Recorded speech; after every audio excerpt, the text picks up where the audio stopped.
There's a concept that Hollywood uses to sell billion-dollar blockbuster that I think if more entrepreneurs knew this concept and the historical parallels, they could implement this in their business today and be able to turn their brands into the kind of box office smash hits that not only rake in the cash, but also makes customers line up around the block for the next sequel. To explain this, I first need to explain the evolution of where marketing has been in both Hollywood and entrepreneurship and where it's going. At one point in Hollywood, they operated under what's called the studio system, and it was men like Michael Ovitz, or who was a super agent of Hollywood, or Lou Wasserman, who used a concept called packaging to shift the power from the studios to the creators. And I'm going to explain how all of this will relate to you in your business and influence and your personal brand. During the golden age of the Hollywood days, the big five studios had all the control, which left little room for creative freedom, because if creators wanted to create, they had to do it under the thumb of these studios who held the power. So for example, the studios forced movie theaters to buy packages of movies that even included like the movies that no one really wanted to see, just to gain access to the big movies, the highly anticipated releases. They also controlled the talent under what you might have heard as the star system. You'll even notice in Paramount's logo,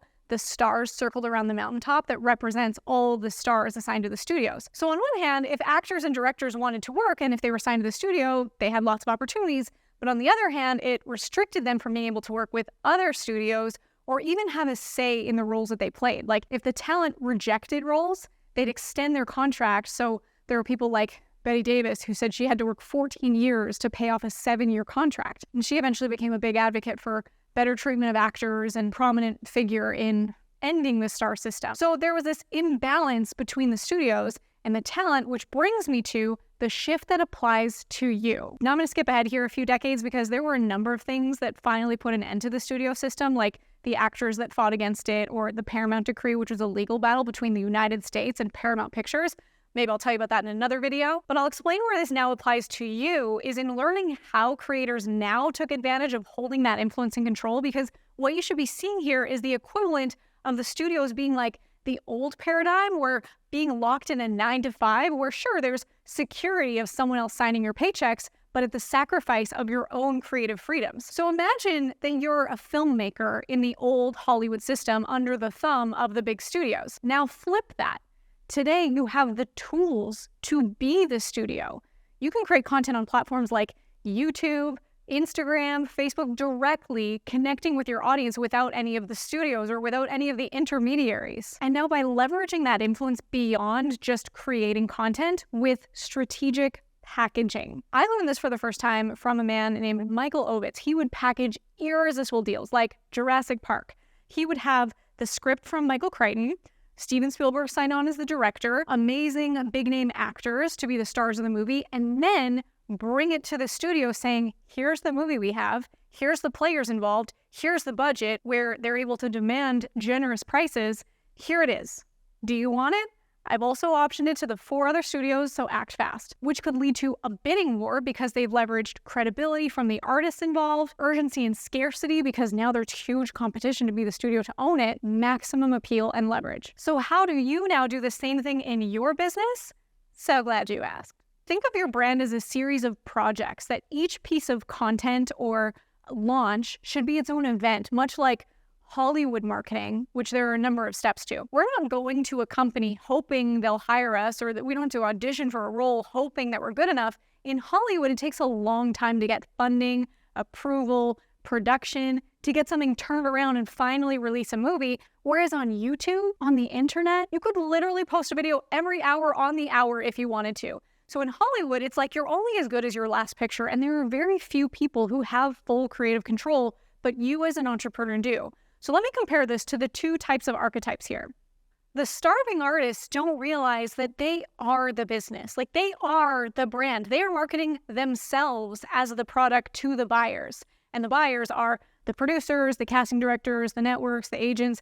They go to the audition with their hat in their hands like, am I good enough? Please choose me. But the innovative entrepreneur knows that they are the business. Like if you look at people like Liza Koshy, who created her own YouTube channel. She built her own brand based on her personality and her humor. And because of that, she creates her own opportunities. Like, she's hosted the Met Gala. She created her own TV show with YouTube, been with Netflix. So the starving artist goes, please, somebody pick me. While the innovative entrepreneur goes, here's what I've got. If you don't want it, someone else does. Look at someone like Benson Boone. He at one point auditioned for American Idol, but he created his own content on TikTok, has the song of the summer, and people get to watch behind the scenes on his social media as he creates this content, which builds a huge pressure launch for when his album comes out. Ooh, Kevin Hart, listen to this. Most comedians would rely on agents or traditional marketing, but at his comedy shows, he would collect email addresses and he built this huge list. Now he can communicate directly with fans to promote his shows or movies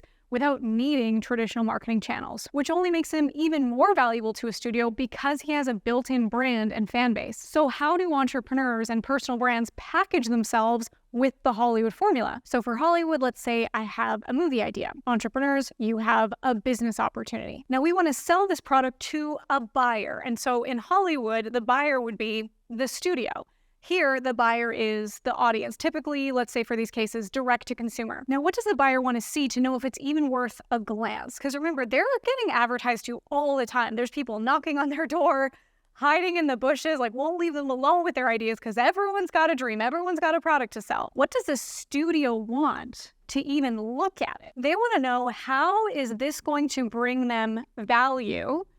And in this case, for Hollywood, a lot of the time it's money and status. And it doesn't always have to be superficial. Like, it can be about how is this movie going to impact people, or interest A-listers, or win Oscar awards, or support a cause. The currency could be a number of things. And it can very much be the same thing for a consumer with whatever your product is. Is it going to bring them money, status, health, wealth, happiness? One of the eternal markets. And then what's really going to perk up their ears on both sides is who is attached to it. So you see a movie with a star-studded cast and you assume, wow, this is going to be a great movie. Like, this is worth the overpriced popcorn or another month of my streaming subscription. Or you see a product that your favorite influencer is promoting or got results from, and it creates trust that you are more likely to buy. Something that I heard Russell Brunson say that absolutely blew my mind and needs to be shouted louder for the people in the back is Russell said that before he even creates a product or launches a marketing campaign, he has to know who the Dream 100 is, or else he doesn't even do it. He's not showing up to the market with his hat in his hands like, will you buy this? He first goes to the Dream 100 because then he's leveraging credibility, which means it's already more likely to succeed because of the names involved, as long as it's a legitimately good product. So you might have a great idea on a page, but that's just phase one. It must be packaged. So one day, back in the 90s, Michael Ovitz calls Steven Spielberg's wife, Kate Capshaw, and he's like, please, we need to get this script in front of Steven so we can make this epic movie. Steven's like, I love dinosaurs, pulls an all-nighter, reading the script, just kidding, that genius man needs his sleep, but sees the vision that this is going to be a multi-billion-dollar legacy, doesn't even know if it's been financed yet, but says, I'm in. Mr. Ovitz goes to the studios and creates this enormous Tyrannosaurus-sized Rex bidding war, which was all worth it because it became the first film to make over $500 million in its opening weekend. So you can show up to your audience in this same way to say, we have this product that's going to fulfill these desires for you, and we also have these people attached to it that you're borrowing credibility, manpower, star power, leverage, which is also pushing it further than you could on your own. So like when you see a movie and it has a star-studded cast like Knives Out, Marvel, or gosh, like the Avengers, if it was just a bunch of random people dressed up in tights, you'd be like, whatever, but it's freaking Robert Downey Jr. Who are the Avengers around your product that can be part of your Dream 100 and bring them on to collaborate, JV, affiliate, promote, and to consider them as part of the launch before you even release it to the public. But the secret to a great launch, or even a great product, because remember, we're not trying to be Fire Festival, the secret to a great production is in the pre-production. The game is won in the draft. So Christopher Nolan, when he directs movies, he has it so meticulously detailed in pre-production that by the time he shows up to set, he's just assembling. And from what I've heard, he is so chill on set because he's already created it all in his mind. Now he's just putting it together in physical reality. With that preparation means that you're more able to adapt.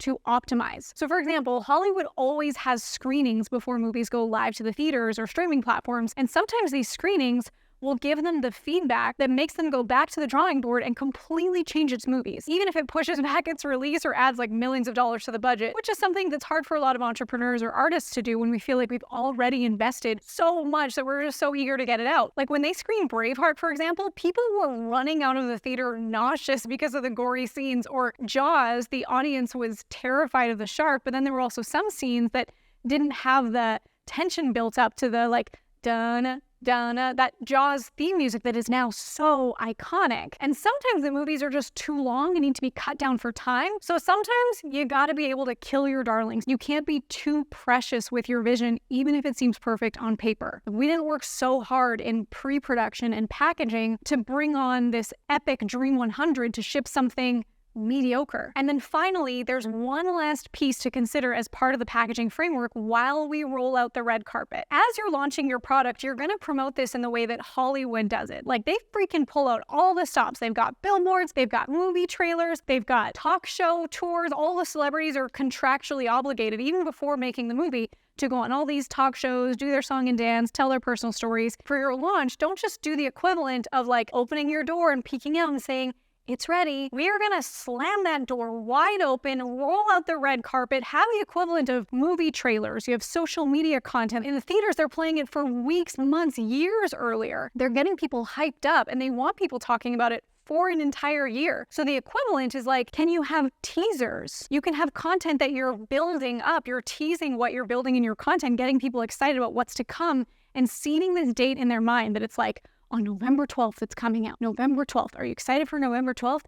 Everyone is talking about November 12th. You have launch parties, you have talk shows, you have podcast tours, you have email campaigns, you have social media content, all leading up to this big bang. And again, the game is won in the draft. The success comes from the pre-planning, the pre-production, and the pre-launch, that then the launch is like the fruits of your labor. And there's even more fruit in the follow-up, always. That is where the legacy begins. So what comes after the launch?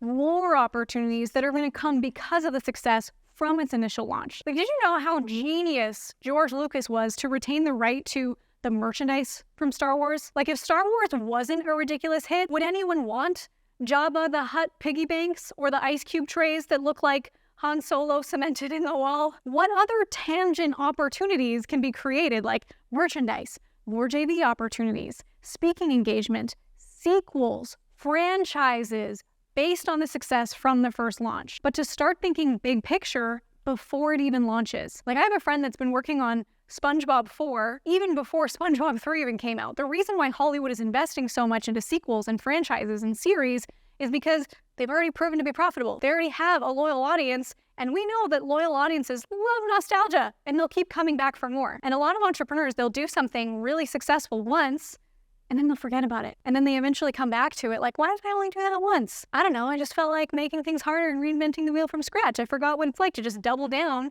and do what's already proven to work. When there's an audience or a movement already built around a brand or an idea, you've got a winning formula. And so this is exactly the strategy that you can apply to your own content and brand building. That's what's creating the legacy. If you know you have a hit product or concept, don't just stop after its first success. Think about how you can expand it into a series or a line of related products, or get more JVs or affiliates or collaborators on board, or even more experiences that keeps the audience coming back for more. So your brand is just a series of projects. Each piece of content or product launch should be an event, much like a Hollywood premiere, that you build anticipation, deliver quality, and always think about the next sequel or your next big hit. Now that you know this system, you're gonna need to know how to put it into action. So watch this video. You can also click the link below and book a call with us if you want us to help you to build this out personally.